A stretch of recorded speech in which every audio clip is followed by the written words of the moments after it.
Good afternoon, everybody. It's officially just past noon, so we're going to go ahead and get started. My name is Dan Stackhouse. I'm the Director of Development for the Library of Virginia Foundation. It's nice to see some familiar faces and some new ones as well. Anybody, just out of curiosity, anybody here at the Library of Virginia for the very first time ever? Wonderful. Well, welcome. I hope you will take a few minutes afterward and stroll our beautiful building and see what it is we have to offer. We have a great exhibition going on right now about immigration and immigration in Virginia. And it's, of course, just a magnificent facility. So I hope you'll come back and enjoy us again. Just a couple of quick housekeeping notes. Finding Sara, the book of the hour, will be available for sale in the Virginia shop, which is right across the lobby there. And Ms. Edds will be signing copies of her book out in the lobby after the end of the program. So I hope you will. If you don't have a copy yet, I hope you will buy one and enjoy it, and make sure you get it signed afterward. If you do have any cell phones, pagers, things like that, please take a moment out of courtesy to others to please turn those off. And I'll say it again, there was a woman here a couple weeks ago who, I guess she didn't think it meant her. She thought she was exempt. Her cell phone rang twice. And something like the Mexican hat dance or something. It was really just excruciating. So if you think that doesn't mean you, it does. As I mentioned, with the Library Foundation, we support the efforts of the library during supporting projects like the book talk series, like the exhibitions, education, conservation, acquisition, things like that. So if I can ever tell you more about what we do and how you can be involved with us, please let me know. I'd love to tell you more about it. So, and it is now my great pleasure to introduce Fraser Milner. Fraser is the Vice President for Audience and Content Development for the Richmond Times-Dispatch. The library does not have a better friend than the Richmond Times-Dispatch. They are wonderful partners of ours. They are media sponsors of the Book Talk series. They just do wonderful things for literature, Virginia literature and history in our community. We're all of us are very lucky to have the Richmond Times-Dispatch in our community. And Fraser is here to introduce our speaker today. So thank you very much.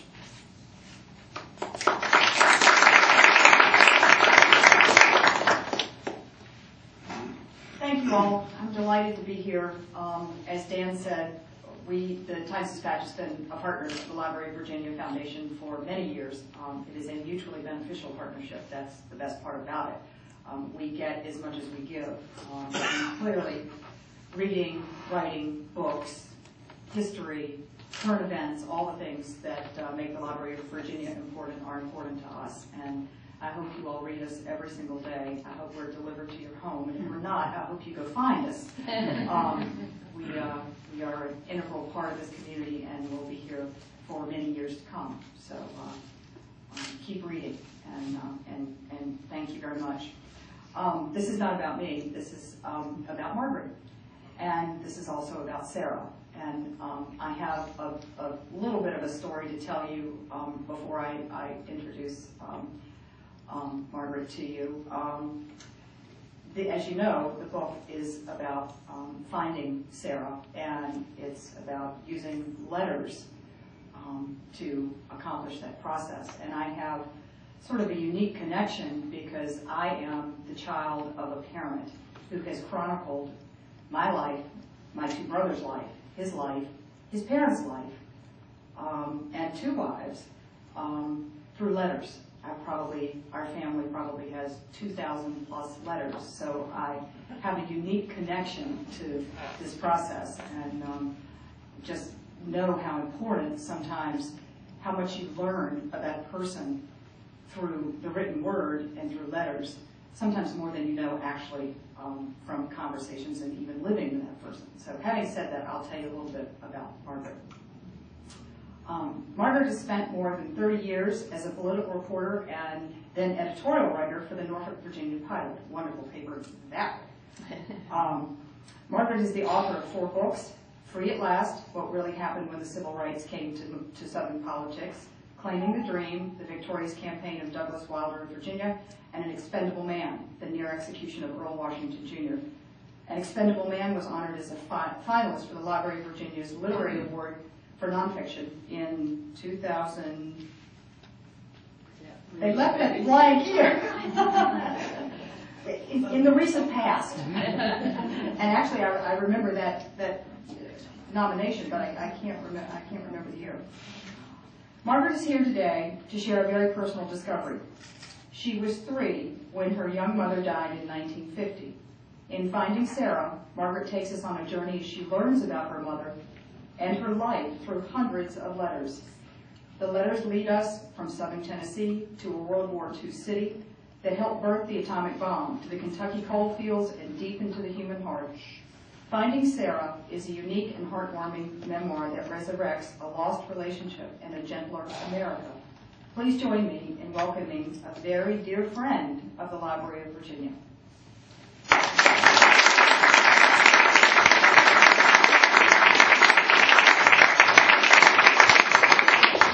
Thank you all for coming today. As you just heard, my mother, Sara Edds, died in 1950 when she was 34 and I was 3. All my life there's been a void where a mother should have been. But in recent years, I have come to know Sara intimately. I know what made her laugh and what made her cry. I know the name of what she dreamed of as a young girl and the name of the boy who held her hand at high school graduation. I know what she thought when she met my father. I know what she thought when I was born. And I know how brave she was facing her own death. So how are all those things possible? Primarily because of letters. When my father died, and then Sara's closest sister, Eleanor, died, my sister and I discovered a treasure trove of letters. We knew about some of them, but we had no idea how many there were. We put them together, and there were almost 300. The first was written when Sara was 11. The last was written the day before she died. And incredibly, they tell her story and her life story in a very complete way. The result of that is Finding Sara. I added to the letters interviews with people who were still living, who knew her. I visited some of the places that she lived. I read books that she loved. And I think that I have come to know my mother fairly completely. Finding Sara is essentially 3 stories in one. It's a story of time and place. The time is primarily the 1940s. The places are Lynch, Kentucky, which is in the eastern Kentucky coal fields, and was a unique town that was built to support the U.S. Steel coal mines, a very upscale town for the time, and also Oak Ridge, Tennessee, where Mother lived for a couple of years during World War II. As you know, that was a unique city also, one of 3 where the nuclear bomb was being developed during World War II. Finding Sara is also the story of Sara, a young woman coming of age in the first half of the 20th century, at a time when the horizons for women were opening and broadening. And then thirdly, it's my story, what it means to lose your mother at a very young age, and then miraculously to find her. Sara's story essentially is that she was born to a family of teachers and farmers in southern Tennessee. She became a teacher herself, and then in her early 20s she had a failed romance. Who knew? In fact, we even found some of his letters, amazingly enough. She announced to her stunned family that she was going to quit teaching, and because she didn't like it, she was going to Bowling Green, Kentucky to take a secretarial course, which is what she did. When she finished there, she was offered a job in Nashville. They all thought she should come home, but instead, studying them once again, she announced that she was going to Lynch, Kentucky, which is where she met my father. I learned, which I did not know, that they only overlapped for about a month in Lynch before he went off to the war. So the first letter that I'm going to read today is the first that she wrote when she had just arrived in Lynch. I spoke in Lynch a couple of weeks, or a few weeks ago, a month ago, I guess now, and I realized just as I was leaving that I was speaking on March 9th, and March 9th, 1942 was actually the day that she had arrived in Lynch. 64 years and 1 month after Sara arrived in Lynch, I telephoned Bob Lunsford long distance to ask if he'd give me a tour of the southeastern Kentucky town. A local historian and raconteur, Bob readily agreed. Though we'd never met and I'd just learned his name through a random call to the town hall, this veteran mine welder and native son could not have been more welcoming. Yes, he remembered Lynch in the 1940s, and he'd be glad to describe the buildings that were gone and show me what remained. But first, Bob needed to write down my name and telephone number, and for that he put his wife Wanda on the phone. His hearing aids distort telephone conversations these days. After Wanda took my information and returned the phone to Bob, I could hear her speaking in the background with growing recognition about my father. Tom Eads, Tom Eads. Tom and Sara, why, that's Tom and Sara's girl. She took the phone back. Honey, she said, your mother was a beautiful woman, and it just about killed us all when we lost her. For a moment, I couldn't speak. The depth of sentiment from a stranger left me stunned. I'd heard glowing remembrances of my mother from her family and friends over the years, but for someone totally unknown to me to remember her so warmly, more than a half-century after her death, seemed an especially poignant affirmation. She lived, she died, someone remembers. I carried the afterglow with me a few weeks later when my husband Bob and I met Bob Lunsford in the parking lot outside the converted train station across from Portal 31, the entrance to the original Lynch mine, and began our trek back through time. I wanted to know the place where my mother spent 6 of the happiest years of her adult life, wanted to sense what drew her there and to imagine her in all the stages and settings of that time. Sara captured a segment of that long-ago world in back-to-back letters to her mother and Eleanor during her first days in Lynch. She described a coal town that from a corporate vantage point was lively and even vaguely cosmopolitan, a dressy little place, she said, that could scarcely be imagined driving through eastern Kentucky today. Easter 1942, Lynch, Kentucky, Lynch Hotel. Dear Eleanor, Happy Easter, and I hope it's been as beautiful a Sunday at home as it has been here. Now, as to how much you've heard and read about this new job, I don't know, but here's the facts briefly stated. It's the most wonderful job in the world. I like it from the minute I slit open the letters in the morning to the moment I put the cover on the typewriter at night. I like Mr. McCorpin. In fact, I think he's wonderful. He's so kind and thoughtful, and he's such a comfortable sort of person, if you know what I mean. Next, I like the town. The people I've met here are equal, if not superior as a whole, in education, culture, or what have you, to the people as a whole anywhere else I've lived. Because money is made and paid here, there's the cream of the crop in the line of officials and teachers, etc. Thirdly, I wouldn't be human if I didn't feel like this. I like the attention I've received. Now, since February 27, when I sort of woke from the daze, I would have been happy anywhere. In fact, I think it's the fact that I'm so blooming happy that has caused so many nice things to happen. But it just seems that everything is lovely. Even my Negro waiter sometimes brings me ham and eggs for breakfast instead of the bacon and eggs the others get. Here's the nicest thing of all, but it can't last on account of the war. When I first came, I sort of looked the town over, masculinely speaking, and decided that if I had my pickings, I'd take the manager of the service station. He's, I'd say, about 28 and has the kind of intelligent face of Mr. Ross. The whole town, and especially Mr. McCorpin, sings his praises. But here was the rub, and after I heard it, I stopped thinking. Everybody said he cared nothing about going with girls, and in fact didn't. So I think the town got as big a surprise as me, these little things do spread, you know, when he called me up for a date. He has a lovely Buick with soft-colored red leather seats, and he took me riding to Virginia over Black Mountains, Appalachian, Dickstone, and Norton, and I enjoyed it thoroughly. But sad to say, he's drafted and leaves tomorrow for the Army.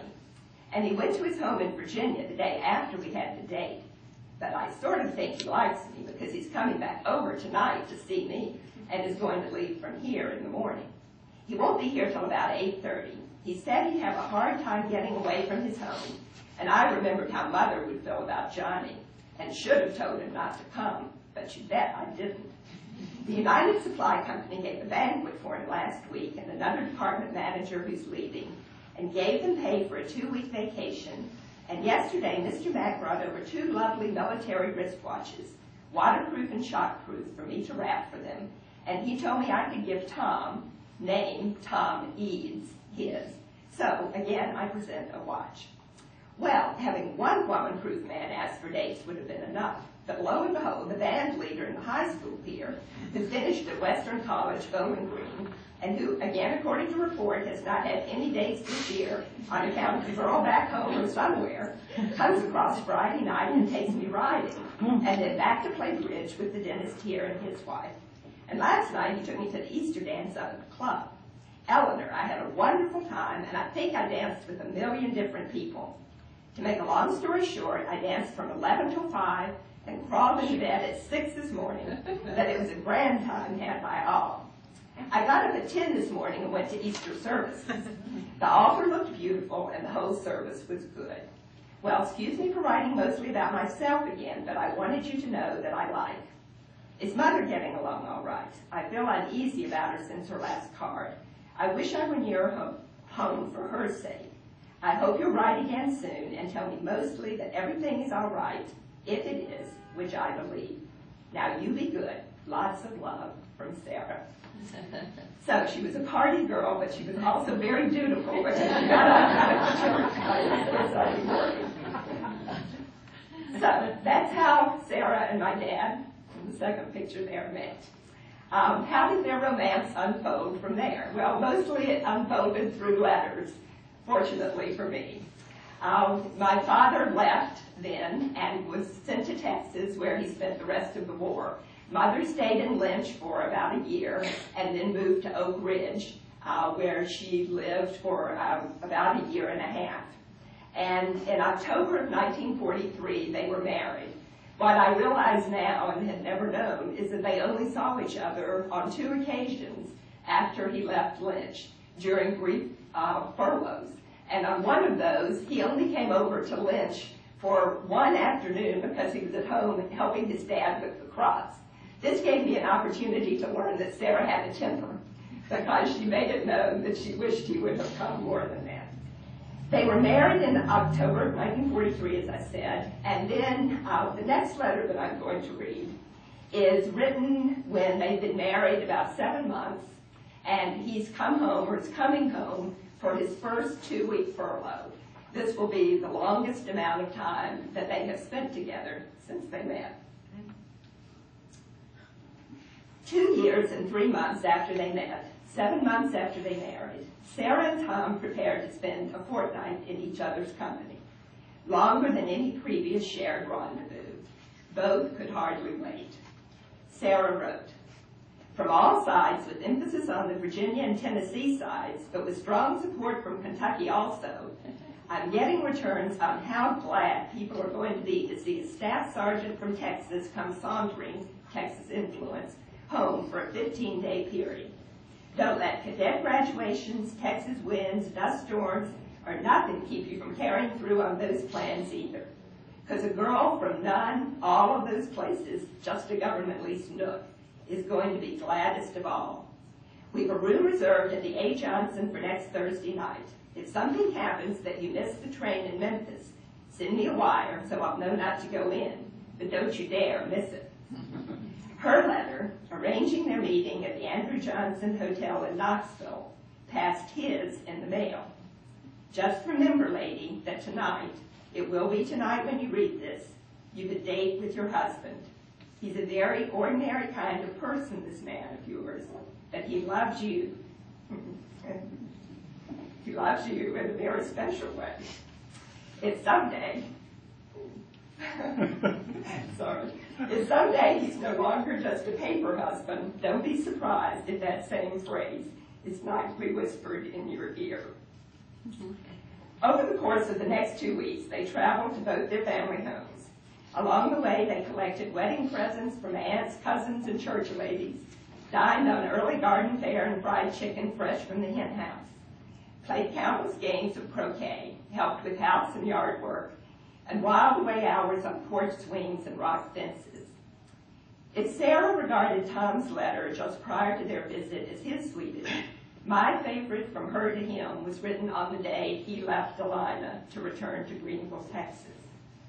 I can feel the languid heat of late afternoon and envision the slanted streams of sunlight filtering through maple branches onto the green and white front porch glider where she might have sat, telling family members about the 2-hour ride drive to and from the train station in Huntsville, Alabama. As evening came on and a new moon rose, she wrote, half hollow, half full, with memories of a husband speeding now through the night, farther and farther with each lonesome whistle and revolution of the train wheels. Sara's usually playful tone sounds pensive, and I glimpse an awakening maturity, reminding me of what I easily forget, how young she was, still half a year shy of her 29th birthday.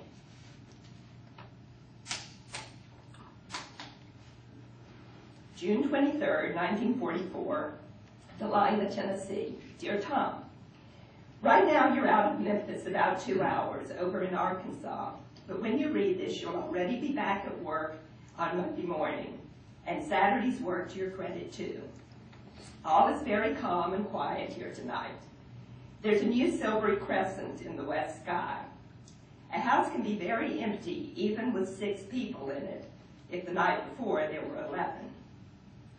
We didn't stop again in Huntsville after leaving the depot, came straight on to Fayetteville, and were there only long enough to make the swap of the left front with the right rear. We were home by 3:30. Tonight, after a desultory game of croquet with Virginia and Catherine, I sat in the cool, close-cropped backyard and washed clothes. Mine this time.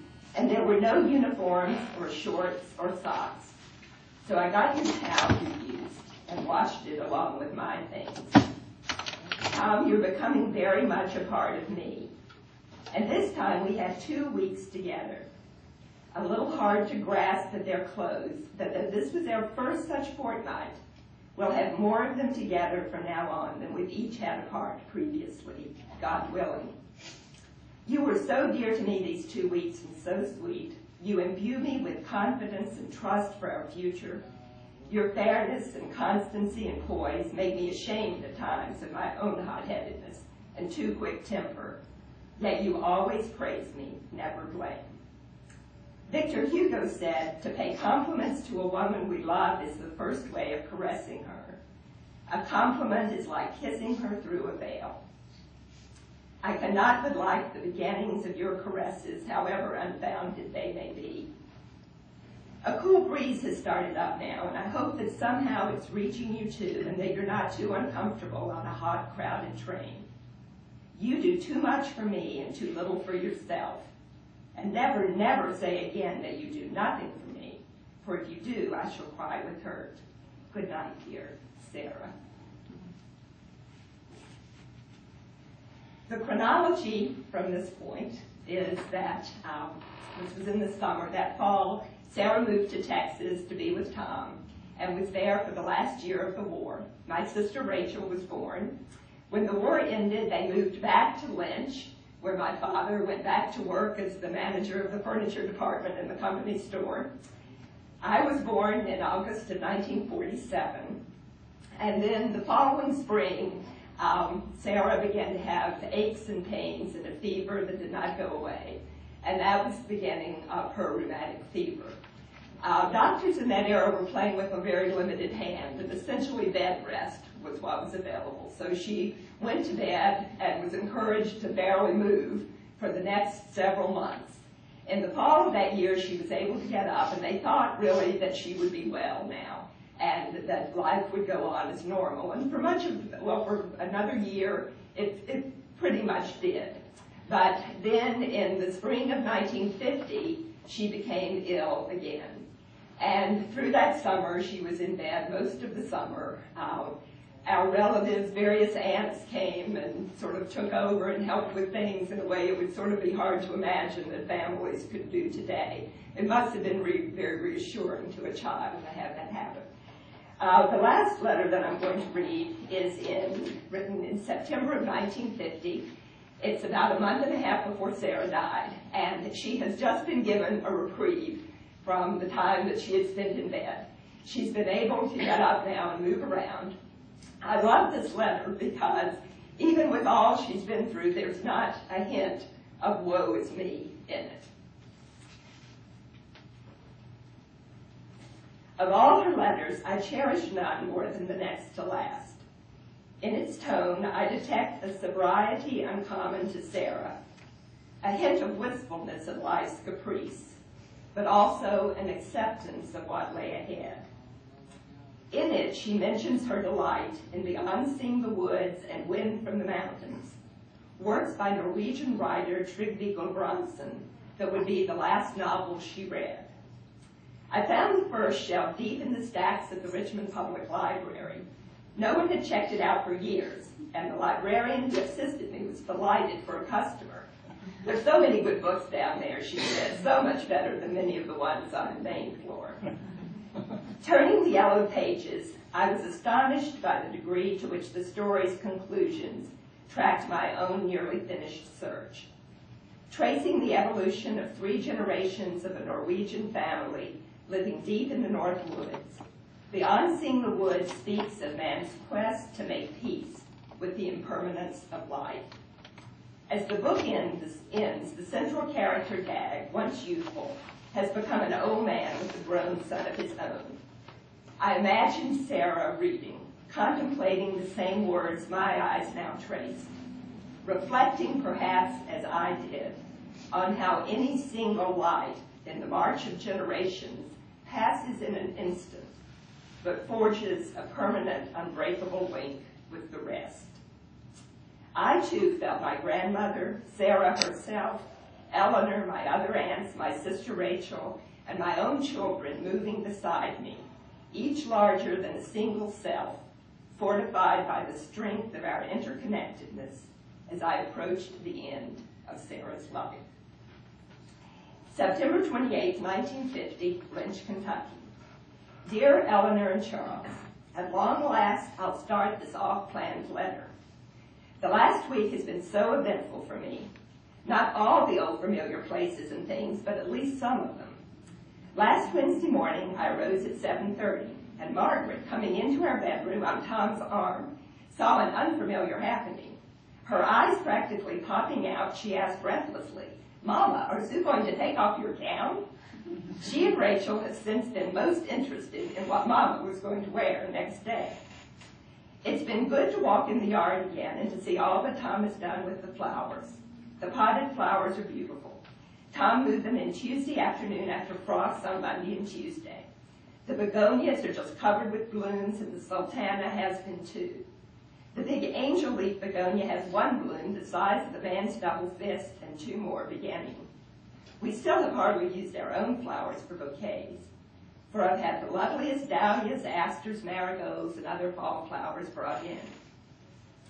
This past week I've had 3 abroads, a ride up the Whitesburg Road, a highway out from Cumberland to the northeast Sunday afternoon, a trip to the cleaners Wednesday, and a very short shopping jaunt into one store to buy hose.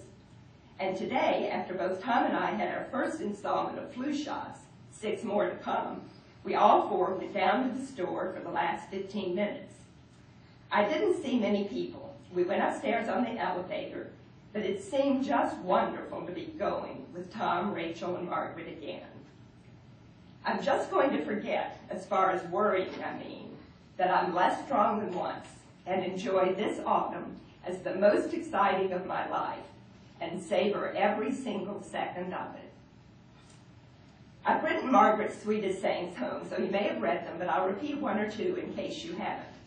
Sometimes I've been letting her go to the store with Rachel, though she slowed them down some. Last week they returned from an errand there, and Rachel brought in the sack to show me she'd bought the right items.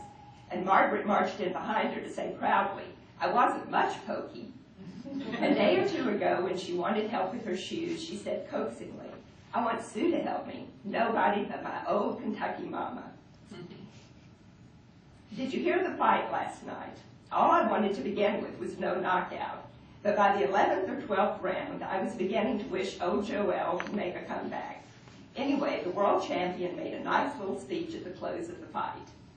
Your jam and preserves you made us were so good. 1 pint is saved back for Tom's birthday jam cake. The other, along with Rudy's applesauce and Virginia's plum preserves, has brought us up to this week when I ordered cherry preserves. Also last week we ordered lard for the first time since your gift is sane. With clothes and a sweater on this afternoon, I weighed 126, which means I am beginning to gain at last. Your bedroom sounds so good and inviting. Much love to both. Sara. So, there are 3 things that I would like to leave with you. One is that losing a parent at a very early age turns out to be a big deal. Losing a parent at any age, a mother, as you know, many of you know, is a big deal. But there's some very particular challenges related to being very young.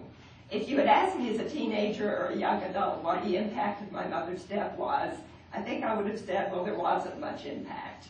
And it was really only later in life, when life deals you some blows, that you begin to realize there is a psychological impact from very sudden and inexplicable loss. So if you are in these shoes yourself, I would urge you to spend some time contemplating that. Secondly, I would like to urge all of you to find out more about your mothers. I think anyone can do this. Not everyone will have a stash of letters, but you may have some other primary sources. You may have people that you can interview. You may have your mother herself. You may have diaries. Even if you don't have those things, you can learn about the times and the place in which she lived. And that reading and sort of meshing it with life choices that she made will help you learn about who she was and by extension perhaps who you are. One thing that I would urge you all to do as you start this is to make a timeline of your mother's life. It's amazing how much that can reveal. Well, for one thing, I had no idea how little time she and my father had spent together before they married. Also, a small thing, I had a Bible that was Sara's. It had her name on it. And the only writing in it was May 1941. I've been disappointed that there wasn't more that was revealing of her. But after I put this timeline together, what I realized is this was the date at which she had decided she was going to leave home and leave behind her profession, go off in quest of a new life. And the book was given to her, May 1941, Mother. This was from her mother, and this was her mother's sending with her daughter the wisdom of her lifetime. So what looked like an innocuous date was actually a very central turning point. And then the third thing I would encourage you to do is if you have children or if you have nieces or nephews, write some things down for them. They may not be interested in it today. In fact, it almost seems like there's an inverse correlation between we become fascinated in the previous generation just about the time there's nobody left to ask about their generation. So write some things down, even if it's only printing out some emails and putting them in a file. I can almost guarantee you that the time will come when those children as adults will be appreciative. So I would be happy to answer any questions that you might have. Yeah. This isn't a question, but one thing that strikes me is that why you're such a good writer, because she was. Thank you. I've been amazed at that myself. The letters are just very compelling. Mm-hmm. Yes. Your dad never remarried. Did you and Rachel try to get him to? I don't know that we did, but I can look back and see that quite a few women in our community tried to get him. One of the conclusions that I came to after researching this book was that my father made a very conscious decision that he would raise us in the way Sara had wanted, and that a stepmother would create complications. And I can look back and see that there were various women who kept taking me in Rachel places, so I imagine they had more in mind. But after we left home, he had a very close friendship with a woman that lasted until his death. And I think he may have asked her to marry him, I'm not sure. But they were living in different places and their lives were set. He was moving back to his family farm in southwest Virginia, and there was a lot of work to be done. So they did not marry, but they did remain very close friends until his death. You know, in some ways, the hardest part of writing this book, and I guess when my throat caught that, was seeing my father as a man and not just as my father, and realizing in a way I had never understood how much he lost. And yet that he was able to go on with his life, to make conscious sacrifices for my sister and me, and to honor Mother, but not to be morose about it. I mean, he carried on with life. Are you doing the same thing for your children, writing diaries and stuff? You know, yes, I am. I've written a lot for them. I knew about some of these letters over the years. When I was a teenager, I found one of the boxes from the war letters, and I read those without telling my father. He probably wouldn't have minded, but I wasn't about to take the risk that he would mind. And I realized how important it was to me to hear her voice. And so from the time my children were born, I wrote things for them. Yes? Did your father talk about your mother much when you were young? You know, he did. Somehow, though she was never real to me in the way that she is now, the highest possible praise was, that would make your mother proud, or that reminds me of Sara. So he, would say those things from time to time. He and Eleanor, when they got together, would always talk a lot about her, and I wish I had been more interested and had paid more attention. One of the small things about my Aunt Eleanor, who was a remarkable woman and who really saved the bulk of these letters, was that when we left as we were growing up, she always cried. And I always thought that was because she was so sorry to see me go. I, of course, now realize that she was just crying for the enormity of the loss. Yes. When you mentioned that you were writing letters for your children, it occurred to me that one of the things that was wonderful in the book was the writing about the children, but sort of almost that distance a little bit about it sort of in the hub of the life. So it seems like it's a little bit different than stories written to that child.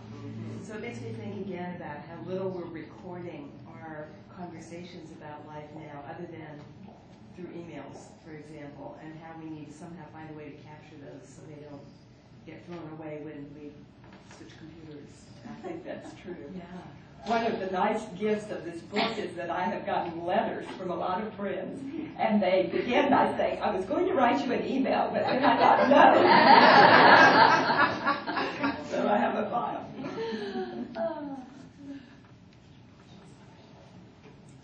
Did you have this book in mind for a long time? I wondered if it was something that you ever discussed with your father, or if you ever had conversations with him about your mother. No, I did not have this in mind at all. In fact, when I first started thinking in terms of a book, Rachel and I got together about something, and she said, look at this letter I just found. And it was one of the letters when Mother had just arrived in Lynch. And when we read it, the place she was describing was so different than what you would imagine driving through Lynch today. Because at one point it was 10,000 people. They had bands coming in from New York. It was just movies changing 5 times a week. Now it's a small community of maybe 800 people, somewhat depressed. And originally I thought, wow, maybe I'll write a book about Lynch. And so then I started doing that research, and as we put the letters together, of course I became fascinated by Mother. And then at some point I realized I had to write about myself as well. And that was, as a detached journalist, the hardest part, but that became part of the book. Yeah. Talk some more about this timeline. Do you just go through historical? What do you mean by that?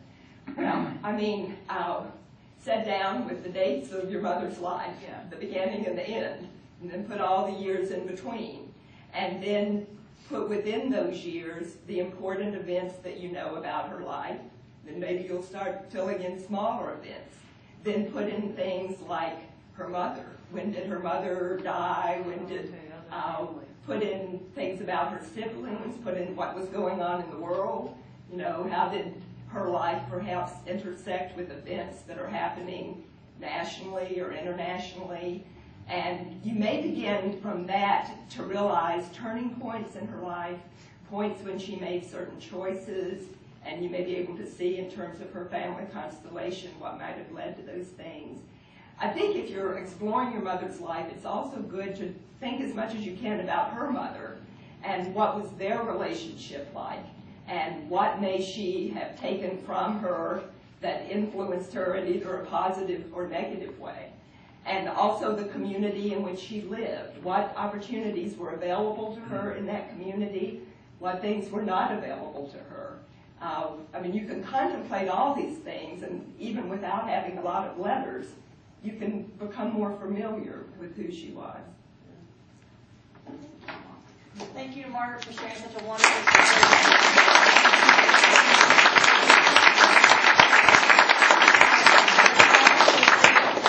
You do the honors. It is Carol Hyatt. Oh, I didn't know. First thing I've ever won in my life, Margaret.